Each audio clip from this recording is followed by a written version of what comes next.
వేసవికాలం వచ్చిందంటే చాలు ప్రతి ఒక్కరు కూడా తమ ఆరోగ్యాన్ని కాపాడడానికి చూస్తూ ఉంటారు.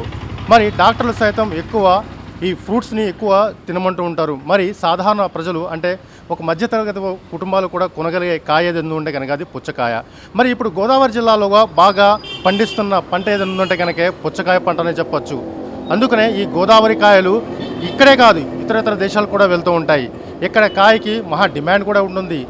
ఈ గోదావరి కాయలు ఏ ప్రాంతాలకు అమ్ముతూ ఉంటారు? నిజంగా ఈ కాయల్లో అంత టేస్ట్ ఉంటుందా? బయట రాష్ట్రాల్లో దొరికే పుచ్చకాయలకి మన గోదావరి జిల్లా పుచ్చకాయలకి తేడా ఏంటి? What the story?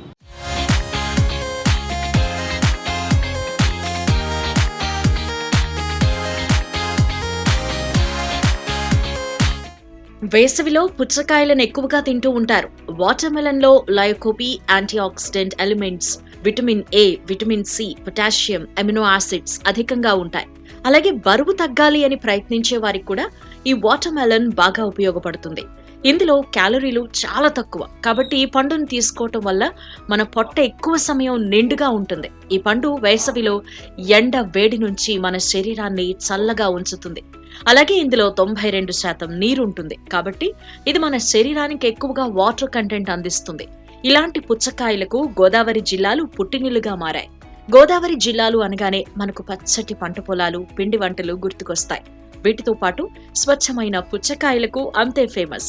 వాస్తవానికి సీజన్ ని బట్టి గోదావరి రైతులు ఆయా పంటలకు ప్రాధాన్యత ఇస్తూ ఉంటారు.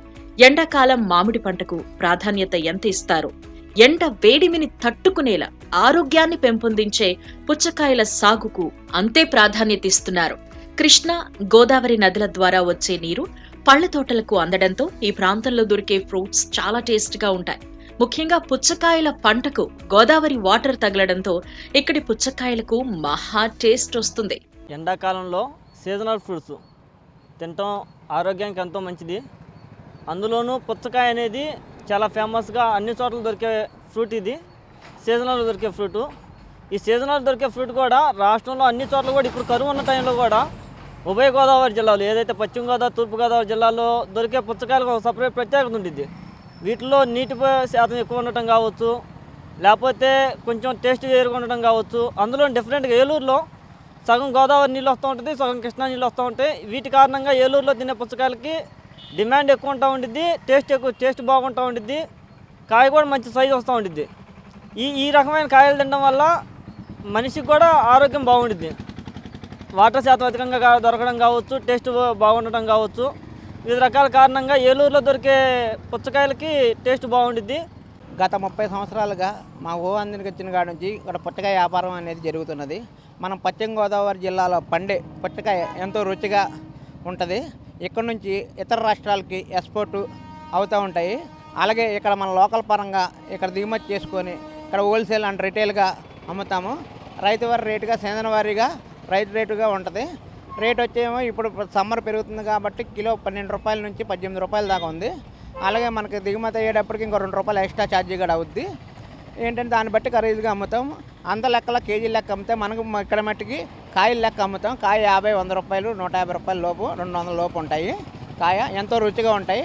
అలాగే ఇక్కడ నుంచి ఇతర రాష్ట్రాలకు కూడా ఎక్స్పోర్ట్ అవుతూ ఉంటాయి. మన పశ్చిమ గోదావరి చుట్టుపక్కల కానీ, మన లోకల్ కానీ, పెదవేగి, కామరకోట, జంగారెడ్డిగూడెం, ద్వారకాతిరుమల, నల్లజర్ల, అలా పరిసర ప్రాంతాల్లో ఇలాగ సింగరాజుపాలెం, ఇలా తాడేపల్లిగూడెం దగ్గర నుంచి ఇలా చుట్టుపక్కల వేసుకొని ఎక్కడైనా మనకి బాగా అరుదుగా దిగుమతులు అవుతూ ఉంటాయి పుచ్చకాయ. ఇక్కడ నుంచి లోడ్లు పెట్టుకొని ఆ ఇతర రాష్ట్రాలకి ఎక్స్పోర్ట్ అవుతూ ఉంటాయి. అందుకని ఇక్కడ ఏలూరు పశ్చిమ గోదావరి జిల్లా పుచ్చకాయకి అంత ప్రాముఖ్యత వచ్చింది. ఇతర రాష్ట్రాల్లో పుచ్చకాయల కన్నా గోదావరి పరివాహక ప్రాంతాల్లో దొరికే పుచ్చకాయలకు దేశ విదేశాల్లో మంచి గిరాకీ ఉంటుంది.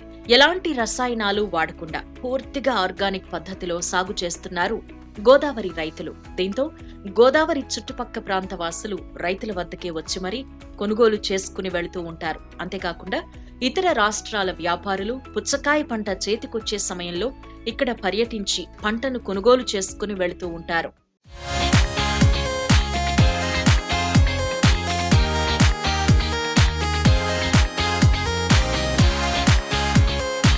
చూశారు కదా పుచ్చకాయల స్టోరీ.